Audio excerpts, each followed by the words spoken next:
The following is a production of DallasCowboys.com and the Dallas Cowboys Football Club. How about them Cowboys? Yeah! Go Cowboys!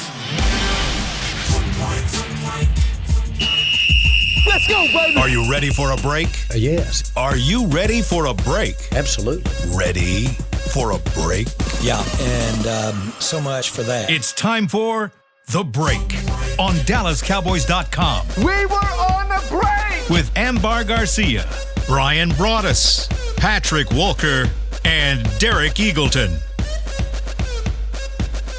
It is Friday, September 8th, 2023, season 19, episode number 27. Welcome to the latest edition of The Break. We're live from the SWBC Mortgage Studios at the Star, and it is our job today to get you guys ready for Cowboys versus Giants Sunday Night Football. NFL kicks off last night. Very interesting and fun game to watch. Hopefully, we're setting you guys up for a slate of great games all weekend that will again, come to a head Sunday night when Cowboys play the Giants.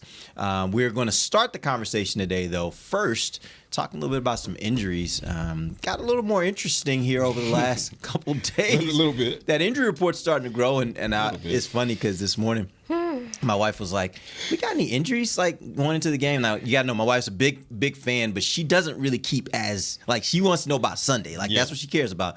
She's like, "Got any big injuries?" I was like, "Well, yeah. Tyron popped up yesterday." She's like, "Oh," and I think probably every fan out there was probably like, "Come on, Tyron." Yeah, because Amber had the melting face emojis on Twitter Right. when she posted the injury report. So what's the deal? What are we hearing about Tyron Smith? All right, so good and not good news out of Cowboys practice yesterday. Tyron Smith, like you talked about, Derek, he appeared on the injury list with an ankle injury. I'm told that it was a rolled ankle that eventually forced him out of practice, but it's being described as mild. And Mike McCarthy confirmed basically what I was told yesterday in that the Cowboys don't have any concern about Tyron Smith's availability for Sunday. So as long as it doesn't aggravate between now and then, and don't see how it necessarily would. No practice today on Friday, walk through on Saturday, catch a flight. So everybody on the flight, stay away from Tyron's ankle. All right, Sunish, you heard that. You're good. There you go. Tyler Smith, still he did not participate as expected with his hamstring strain. But like we talked about yesterday, Mike McCarthy said that all Tyler Smith has to do to have a great chance of taking the field on Sunday is participate in the walkthrough on Saturday. And then, of course, that's the first check mark. And the second check mark would be pre-game workout. As long as he comes out clean in that, then he's going to play. So Saturday is going to be a big day for determining Tyler Smith. Sam Williams, here's the good news. Sam Williams was upgraded. He did not participate on Wednesday, but he was upgraded to limited with his turf toe. So thankfully so, it looks like he's trending toward proving both myself and Brian wrong, because we were on the same boat as far as being pessimistic in his potential availability, but he's trending in the right direction. So love to be proved wrong in that capacity. Donovan Wilson, he was absent, listed with the calf injury, but as we now know, it was because he was welcoming a newborn into his family, the latest Cowboy to do that. Like McCarthy said, there's something in the water. Let's go. So, since July, we've had Tony Pollard welcome a child, Kevontae Turpin, and now Donovan Wilson. So who's next is the question. Jordan Lewis, again, another, hey, she's listening. She's listening. Go. Yeah. Okay. All right. Jordan Lewis. Listen, I'm welcome out here for that. Let's go. Dad life is the life. Jordan Lewis, for a second consecutive day, he was a full participant, and that's big because Thursday was a good bang-em-up practice. Wednesday was a good bang-em-up practice. So he is a full go right now. I do not expect a game designation for him later today.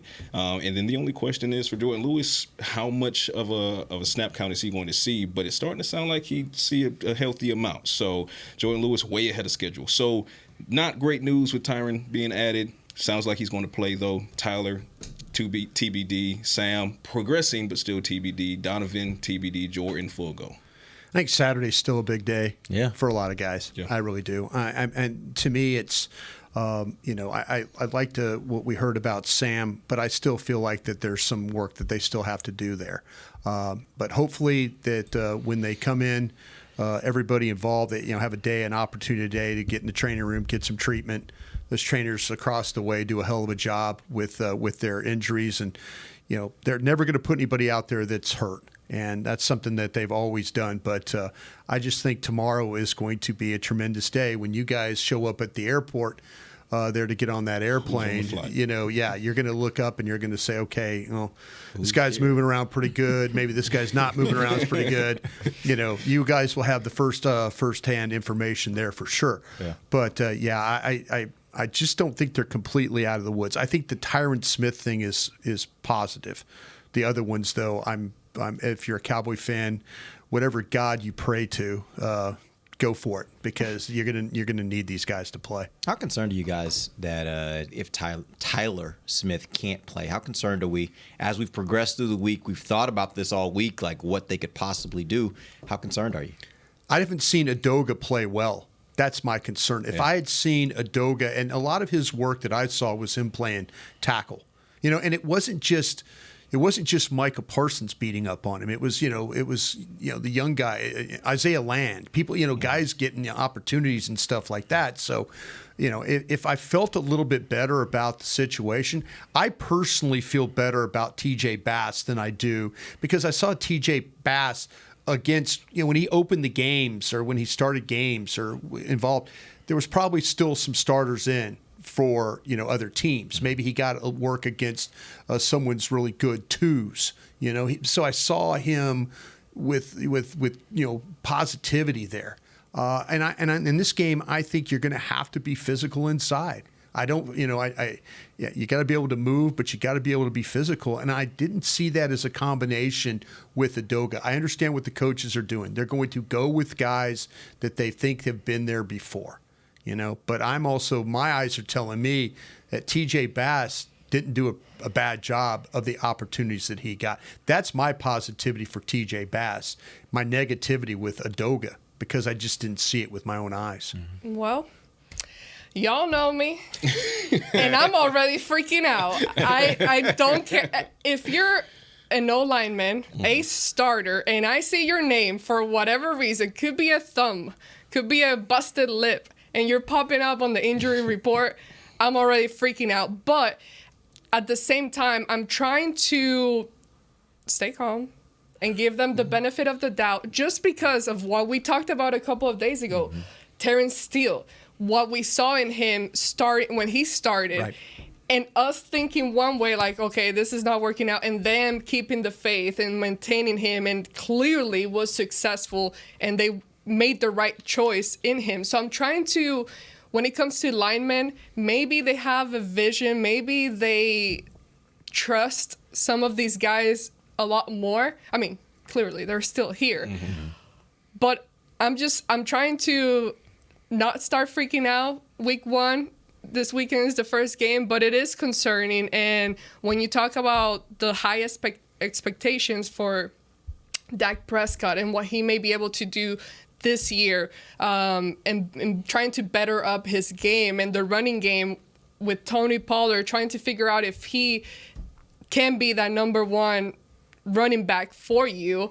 You hope to have an offensive line that is solid, and that's kind of my worry there. How's that going to affect the other guys, the running game, the passing game, obviously, but I guess we'll see. I guess we'll see how things evolve. The one thing about the thing with Terrence Steele, and to his credit of how he was ready to play, Lyle Collins pooped in the bed so bad that it made them have to go that direction. Yeah. They were forced to go that direction. It's like Lyle Collins, all the things that the problems, whether it was on the field, off the field, there was always something with Lyle Collins that they kind of moved on. They said, you know what, Terrence Steele, as much as we don't, the unknown here, and I wonder a little bit about that at guard. I wonder a little bit, like I say, with TJ Bass or Awesome Richards or guys like that. We really, at this time last year when we were talking to Patrick, you weren't with us, but on another show, but we were all concerned about Tyler Smith starting at left tackle.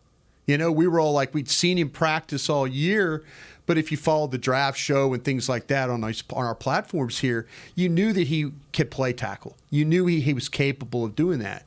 So sometimes I think, though, we're going with what we kind of know or what we think. I don't know necessarily if that's the best route. You're saying in this instance, Udoka, because he's a veteran, yes, they've seen him on film. These younger guys, they just don't know what they're getting. You might have a better player watching this football game, and then you get to week two and you're like, well, it's kind of like Chaz Green. It's like what Jason Garrett's administration has to. No, I'm just saying I in this got way. you, I got you.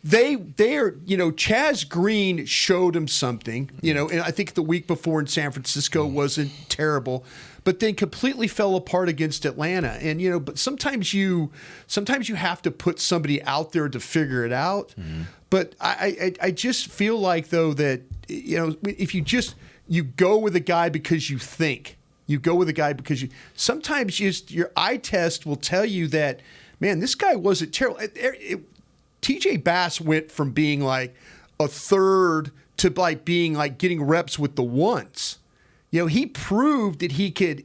Maybe in practice it's not pretty, but in the games, when you had to be a little bit of a bully, he was a little bit of a bully. Yeah. So that's why I would lean that direction myself instead of the veteran guy who, because he's a veteran guy, he should have the opportunity. I 100% agree, and I'm on record as saying such. If Tyler Smith can't go for whatever reason, I hit DEFCON 1, and I hit DEFCON 1 because I pretty much know that they're going to roll Chuma Edoga out there first for all the reasons Brian just said, and because they're looking at it from a veteran capacity. I'm 100% in agreement that I think TJ Bass is the better physical specimen, higher upside, obviously, and I think that that's who they should look to first. But that's not who they'll look to first, which drives my button to DEFCON 1. But you know what? Like they've shown not to be afraid of change as opposed to Jason Garrett's era. My next point was the only thing that makes me feel more confident is that I don't believe Edoga would have a long rope. I believe that would be my hope. Yeah, I believe that. But not at Dak's expense. Not at Dak's expense. Mike McCarthy has shown me enough, be it, being willing to, move on from Mike Nolan as a bigger example, being able to and willing to move on from certain players and make different changes, is that he wants to win and he wants it right now. He's going to give you a shot to get out there, and in this instance it would be Edoga if Tyler's not going, but I don't think that he would let the whole game ride if Edoga is struggling early. So if Edoga is struggling early in that first quarter, I don't think you see Edoga over the remaining 3 quarters. I think then it goes to Bass. So if that holds true and Edoga doesn't have a ton of leeway and a ton of grace, then I would feel better, especially for the protection of Dak Prescott and his health. But the fact that it's an experiment, because as much as we believe Bass is a gamer and you have some potential with Brock Hoffman there, the fact that we're talking about Edoga, maybe a short leash, Bass, how long is that leash? He likes the veteran IQ, but he has the skill set physically. You're experimenting, and you're experimenting at left guard against the Giants' defensive front on the road in prime time in a game that you got to get off running. I mean, you got to hit the ground running and have a fast start. And by the way, that's the strength of their defense. Right. Yeah. And there are a ton of questions already about how does this Cowboys offense look? Will there be rust? Can they get things going? Yeah. You don't want to look disjointed simply because you can't figure out the left guard position. So if that starting 5 is not on the field, if they're on the field, I feel fantastic. If Tyler is not there, it plummets. My confidence plummets. Yeah, the only thing is if we'd seen Edoga, I mean, maybe you guys were at camp a lot longer than we were at 105.3. Mm-hmm. So I'll give you guys guys the open. You guys there, you lived it, as we say. The thing, if he just had showed me something where I could say, okay, because that's where scouts are taught. You see it one time, you're going to probably see it again. But I didn't see it. And did you ever see it on film? Did you ever do any film study of him? I really didn't study him to the point. I know I have if you listen to us on the radio on 105.3, I have what's called my Gang of 7. Which are my general manager buddies and stuff who watch tape every single day. And their reports were not glowing. So I'm thinking, okay, well, but I'm going to give the Cowboys pro staff a benefit of the doubt here because they've done a damn good job. Yeah. That not saying that my Gang of 7, there's a lot of really good general managers that I keep in contact with that know this league backwards and forwards. I didn't get but I'm going to give this staff the benefit of the doubt. My hope is that Edoga proves me wrong. If he has to play, that there's not this huge drop off. And because we've seen with Tyron Smith and him working together, it's that's going to be fine. That with Smith and Smith being there, that's going to be fine. With Edoga and Smith, I don't know, because I think there might be some times where Tyron Smith might need a little help. As great as Tyron Smith, It's not Tyron Smith, what we knew 5-6 years ago. It's a different player. He's got to play a little bit more on, on being cunning and figure things out. And where before he just overpowers people, the athletic ability and stuff like that. It's a declining player, but not to the point where he's just a welcome mat out there. Right. But sometimes you need that guy inside of you that can clean up the mess. And it happened with Terrence Steele.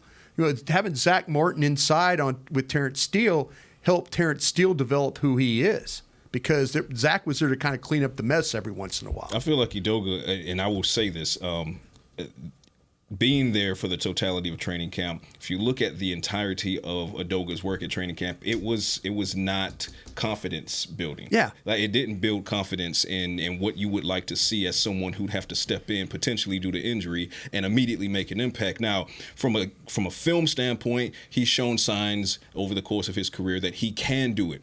But if we're going off of recency, which is all we can go off of, in order for me to have confidence that he can step in week one, it's not going to happen unless I see it, because I have to base it off of training camp, and his training camp just didn't go well. Yeah. And then it ended on an injury. Right.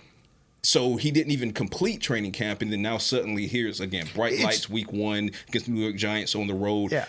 Go do work against Dexter Lawrence. And okay, I can't sit here objectively and say that feels good to think about. Now, of course, I hope he proves us wrong, but even more so, I hope he doesn't have to take the field. And that's not necessarily a shot at him. I hope no one has to take the field on the offensive line who's not Tyron, Tyler, Zach, and Terrence. Yep. All right, so here's the game plan. Here's what we're going to do. We got a break. When we come back from break, I got some questions for you guys about the matchup, Cowboys versus Giants.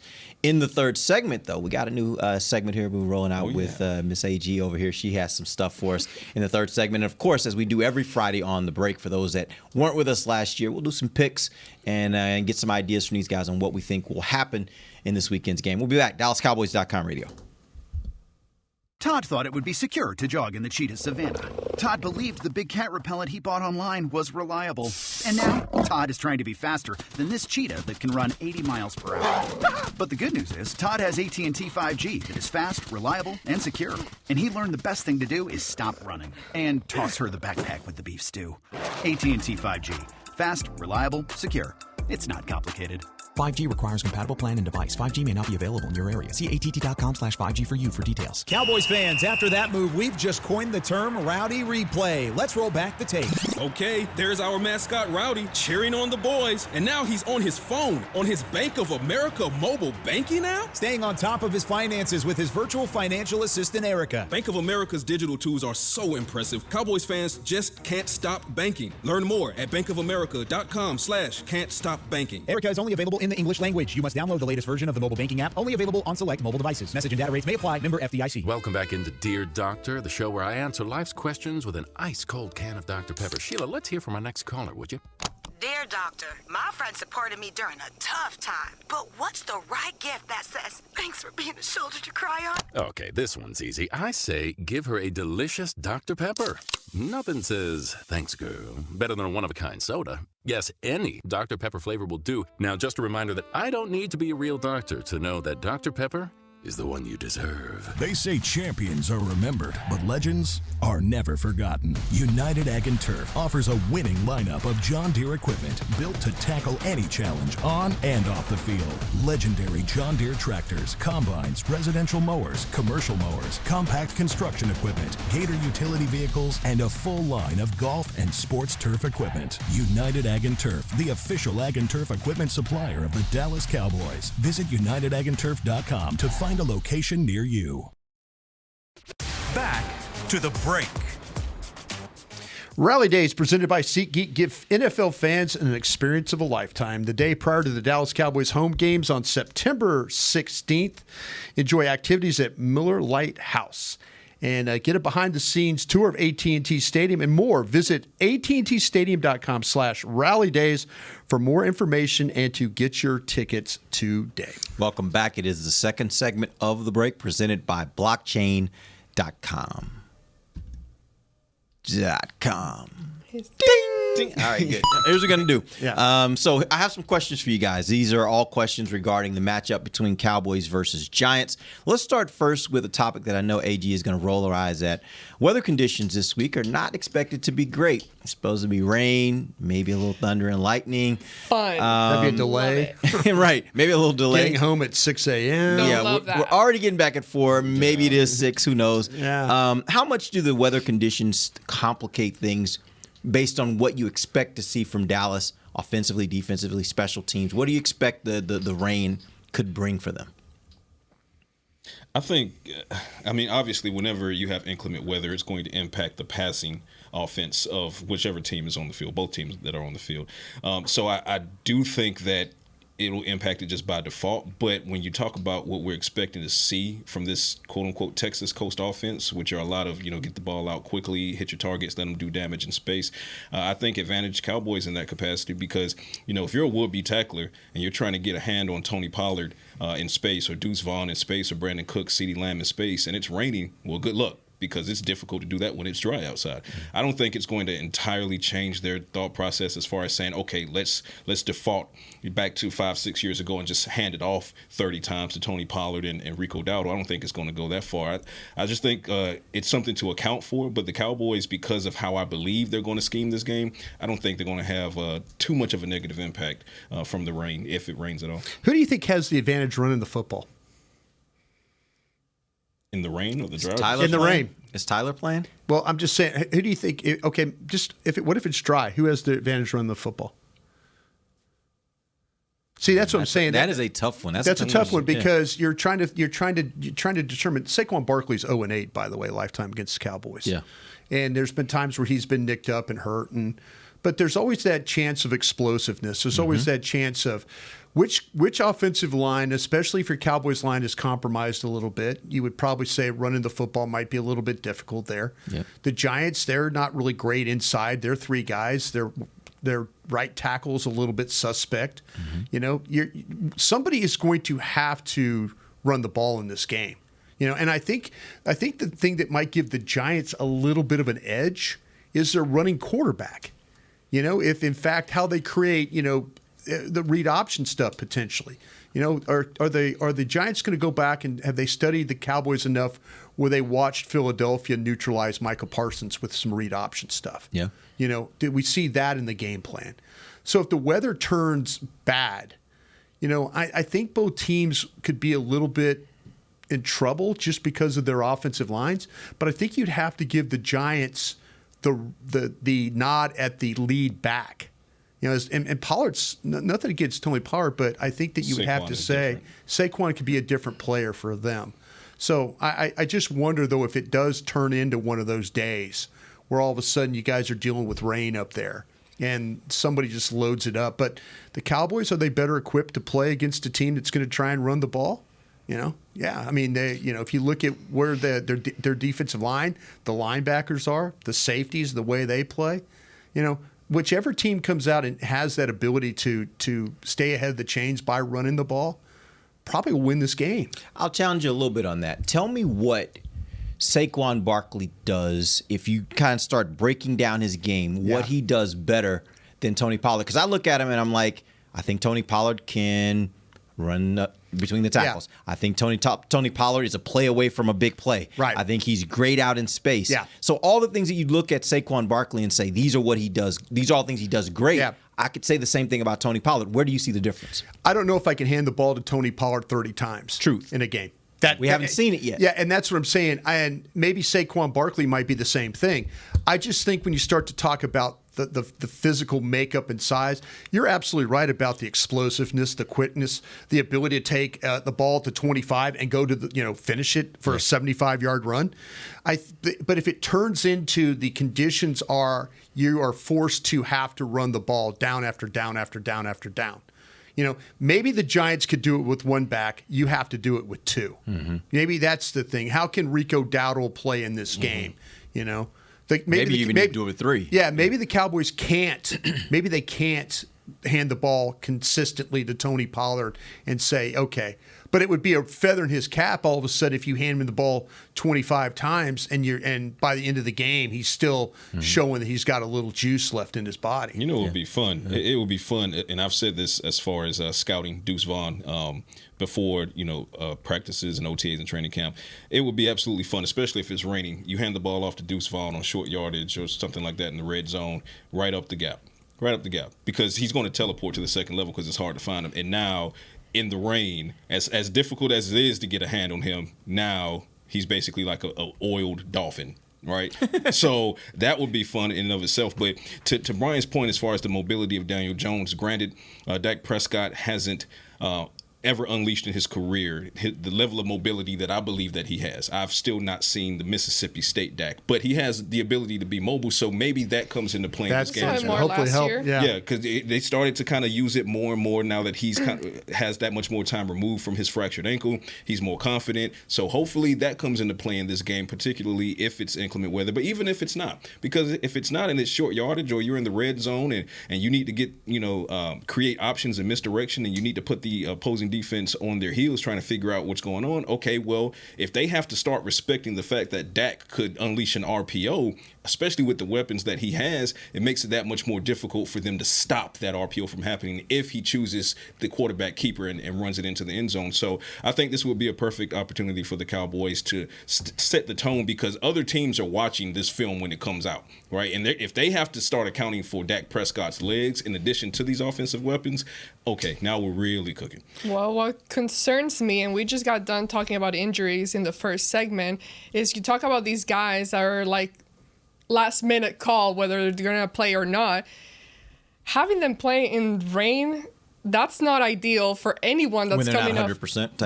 Exactly. Because I think the rain does elevate the chances of somebody getting hurt because of it being slippery, you missing, your hand just missing off, you trip or whatever. So hopefully everybody, we come out clean out of that game. But that's something definitely to watch of these guys that are coming in hurt and it being a slippery, rainy condition for the Cowboys. I just looked this up. Last year, Barkley carried the ball 2 games where he had over 30 attempts. A victory against the Chicago Bears in it was week 4, carried the ball 31 times for 146 yards.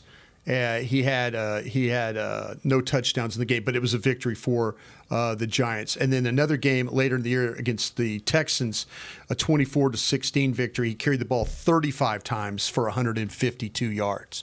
So he's had a couple of games here recently where he's had to carry that load, of that. If it turns into, okay, we just got to hand him the ball, and you be ready for it. Yep. All right. Here's another question I have for you guys. Tony Pollard, we mentioned him. He was first in the NFL last year in yards after contact per rush at 3.82 yards after contact on each of his rushes, right? Healthy. We have not really talked about who's going to have the role of that short yardage or goal line type back. Last year they used Zeke Elliott for that. He's no longer here. He's in New England now. Do you think Tony Pollard has the ability, number one, and number 2 is going to be the best option for this team to have that sort of role? Well, he does have the ability, but with how things have gone with Ronald Jones, he's going to have to be that primary option as far as short yardage. And yeah, you're still going to see some Rico Dowdle on short yardage, and I'm telling you, you're going to see some Deuce Vaughn on short yardage as well. But it really is incumbent upon Tony Pollard to prove that he can be that guy, because there's this narrative out there that Tony Pollard, I know up against Zeke, it makes it seem as if Tony Pollard is quote unquote small. This guy's not small. No. When you're seeing him walking around, Deuce is small. Yeah, Deuce is small. right. Deuce is small. Tony Pollard, he has size. Yeah. He has mass. He can get up in there. He can get the job done. And like I said, because of the how things have gone with Ronald Jones, unfortunately, he's on the reserve suspended list. He's going to be out 2 games, and then he missed most of the preseason with injury, the groin injury. It's Tony Pollard's show back there. And then they'll mix in Rico Dowdle and Deuce Vaughn as change of pace. But all 3 of those guys can be a benefit in the short yardage. So maybe it's a 3-pack. I can't remember what game it was last year, but they were coming towards us in the press box. It was a home game. And they tried to hand the ball 3 times to Pollard on the goal line, and he didn't get in. And you're like, you're thinking, okay, it's tough down there. You're trying, and then they bring in, on 4th down, they bring in Zeke, and they score. So I remember that. and you're sitting there going, and you're just hoping like, all right, Tony, find a way to get to the edge, find a way to knife, find a way to get low enough. But there were 3 times right there on the goal line, and they're trying to score, and it came down to McCarthy had to make a decision to go for it. He turned to Kellen Moore. They sent Zeke into the game, and they were rewarded for it. Yep. Those are the kinds of things that kind of give me a little pause. Again, you're seeing that in front of you. And it's not that Tony can't. I think that it has to be a little bit more off the edge than it has to be a little bit more inside. What are the thoughts about Hunter Lipke? I mean, maybe it is, yeah. And I don't know, is Hunter Lipke going to be, can they afford to have him as an active guy? Can they afford to have him to be that guy? Maybe, special teams, he's going to have to play it. But we did see in that final game against the Raiders a physical one-back running style. Yeah. Maybe if you put a fullback in front, but you hand him the ball and you take it straight ahead. Yeah.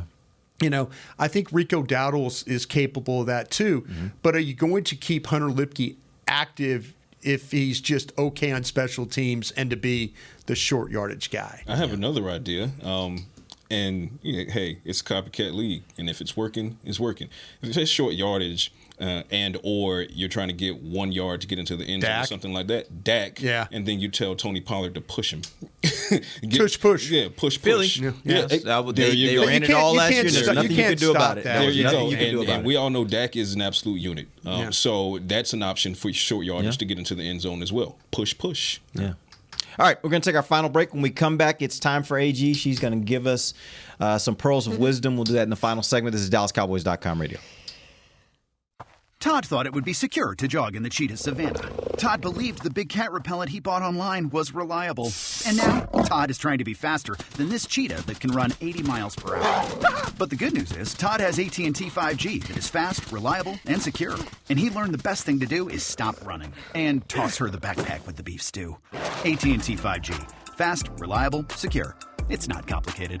5G requires compatible plan and device. 5G may not be available in your area. See att.com/5G for you for details. Don't put off getting your oil changed, Dallas. Take 5 Oil Change. A proud partner of the Cowboys is faster than you think. There's no appointment needed and no waiting room. Yep, you heard that correctly. Take 5 is so fast, you don't even have to get out of your car. You can take advantage of Take 5's fast, friendly, and simple service at any of their locations across the Dallas area. And remember, at Take 5, you stay in your car because they're faster than you think. Take 5, the official oil change of the Dallas Cowboys. It's the official men's skincare brand of the Dallas Cowboys, Jack Black. And right now, Cowboys fans can get 15% off their $75 order. Plus, because every deal needs a playmaker, your order will include a free 5-piece skincare set and free shipping. The Jack Black Playmaker is 4 of Jack's favorites and a full-sized intense therapy lip balm. Make a play for the Playmaker at getjackblack.com/Cowboys with the code CowboysVIP. That's getjackblack.com/Cowboys with the code CowboysVIP. They say champions are remembered, but legends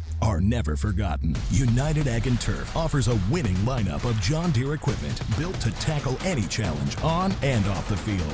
Legendary John Deere tractors, combines, residential mowers, commercial mowers, compact construction equipment, Gator utility vehicles, and a full line of golf and sports turf equipment. United Ag and Turf, the official Ag and Turf equipment supplier of the Dallas Cowboys. Visit UnitedAgAndTurf.com to find a location near you. Back to the break. Man, we're having some fun times here in the old studio. Do you eat, sleep, and breathe Dallas Cowboys football? Tell us how you spice up the game for a chance to be named the 2023 Cowboys Fan of the Year, presented by Captain Morgan, and win exclusive prizes plus a trip to Super Bowl 58. Nominate yourself or another today at DallasCowboys.com/fan of the year. Welcome back. Final segment of the break. It is the final segment of the week. Tomorrow we get on a plane and we head to New York, and Cowboys take on the Giants Sunday night football. Amber, it's your time. Wait, can I steal your segment for 1 minute real quick? Better be quick. Quick. Adrian Hill, your official in the game this week. Yeah. He's last year, 45 offensive holdings. That was his number one penalties that he called. Defensive holding was number 3 at 17. Defensive pass interference, he had 14 of those calls. That's good enough for number 4. Unnecessary roughness, he had 11 of those calls. And roughing the passer, 7. So keep an eye. That's a high number for roughing the passer. Adrian Hill is official. With rain now? Last year's stats, roughing the passer 7 times. Offensive holding 45 times. Defensive holding 17 times. Defensive pass interference 14 times by his crew. Let's see if he calls holding on Micah Parsons' side, because Micah gets held 10 times a I hope game. they don't let that tackle line up in Newark. Man, that was crazy last night, wasn't it? What was that all Yeah, about? it was crazy. And not only that, but just false starts that he was getting a quick start off there. I'm like, false starts. They were are they like, going this to is call okay? it? And they never did. That John Hussey, you can't trust him at all. He's a hussy. All right, Amber, you got it. You're up. Go fast. All right. I think I'm gonna come up with a name every show because Okay. I don't like being restricted. I don't. If you know me, I'm all over the Hey, place. we ain't trying to hold you down. Do your Okay, thing. but today's Be game great. is gonna be most likely. Most likely. Okay. A game of most likelies. Most likely by AG. So I Let's got go. 10 for you guys. Let's go. 10. Yeah. So We only got 10 minutes. Go. well, you better be quick. Most likely to score the first touchdown for the Cowboys. Okay. Oh, these are questions? Yeah. Yeah. Okay. What did you think it was? I thought she was going to answer. Answer my own question? Hey, first touchdown for the Cowboys goes to Jake Ferguson. That's what I was going to say. Dak Prescott. Okay. Most likely to. Off to a good start. Yeah, there we go. That was quick. Quick. Good. Yeah. Most likely to get the first interception for the Cowboys. Trevon Diggs. It's a good one. Deron Bland. I like it. Deron Bland. Me too. All right. Most likely to make you laugh During the from game? from the team. Oh. Keep up, guys. Come on. Osa Odigizua. Jordan Lewis. We interviewed Zach Martin yesterday on our radio. Was he good? He was actually really good. Yeah. Made you laugh? I'm going to go with my guy, Zach Martin. Made me laugh. Conversation about number 2s. Yeah. Yeah. All right. Most likely, and again, these are all questions about the Cowboys players. Uh-oh. Most likely to win an MMA fight. Micah Parsons. He's taking up boxing also, so I'm going with Micah. I would say Jaron Curse. I like that one. Leighton Vanders, I think you'd have to kill him. Guy hunts wolves. He's going to keep coming. He's not going to stop. Like, he's going to fight a bear, a wolf, whatever he has to do. I think you'd have to kill him. Yeah. I don't know. With those neck problems, he might. No. I'm just telling you, though, like, if something. That was a low blow. I think that was a low No, blow. because Or you high gotta be blow. flexible. Right, either and way. stuff. Yeah. Curse is a good one, too, though. Yeah. That little rangy length kind of guy. Yeah. Most likely to beat Usain Bolt in a race. Brandon Cooks. He is pretty fast. Yeah, I think I Fastest would guy go on the with team. Cooks as well. It's got to be Cooks. Yeah. All right. We see you though, Cavante. We know. Yeah, I was about to say, because that's why I was like, we know. We see you though, but Turp. We I know. think it's Turpin is like Cooks. will run into somebody when he gets down to the end. Oh, these low blows. Y'all are killing people Like today. the official will be These standing there low waiting at the blows. finish, and Oh he'll just my go right into the goodness. Instead of running the tape, he just runs into Instead the of guy putting on his the arms side. up and hit the tape, he runs Ryan, right into the It's a official. cold wanna world, borrow my ladies and gentlemen. shades? It's a cold world, ladies and gentlemen. Wow. Cold world. Get a blanket. All right. Bam! Wow. Most Tackled at the likely, 48. most likely to be a model, and this goes into whoever that's has the easy. swagger. That's easy. CD. Easy CD. Say CD. Yeah, he's got over some in style. Paris doing Fashion Week. Like, Yeah, that's it's different. Osa's a swimsuit model in Miami. He did some runway He shit. does swimsuit. He was a did some swimsuit model in runway. Miami with all these like ambars down there. Yeah. Okay. Yeah. All right. Yeah. How about you? I Pat? mean, it's different types of models. So runway, fashion, I'd say CD. Just as far as being GQ chiseled, Dak. He got style. Yeah, I mean, Dak is more that just pure GQ. But I could see CD taking the wrong way in Paris and just shutting it down. You know what? I think I could actually see CD doing I could see him wanting to. But this guy's new to the team. Trey Lance, if you kind of GQ'd him up, I think he would model. I think he'd model well. All right, most likely to have a breakout season. Damone Clark. Yeah, Clark. Okay. I'm dying on that hill this year. We're waiting for it. We're waiting for that. You may say Mozzie Smith. See, that's what I was actually thinking if I wanted to go there.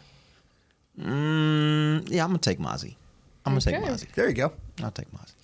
Most likely to win Player of the Week first.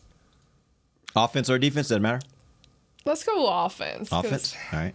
Defense is usually. All right. For me, it's Tony Pollard.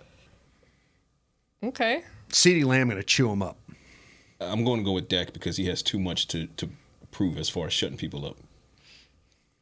A lot of good choices there. Most likely to be the best bull rider. Oh, that's easy too. Leighton Vander Esch. Give me Leighton. That one I can't. Yes, I Give me could. Leighton. I can agree with that one.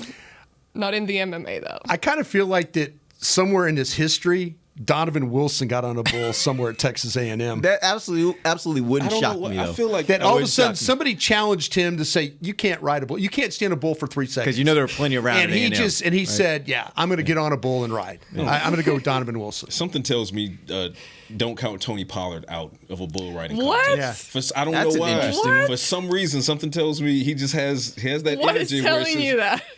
All right, Tony, if you're listening. Yeah, that was actually our producer Chris just put out a good one. Overshown.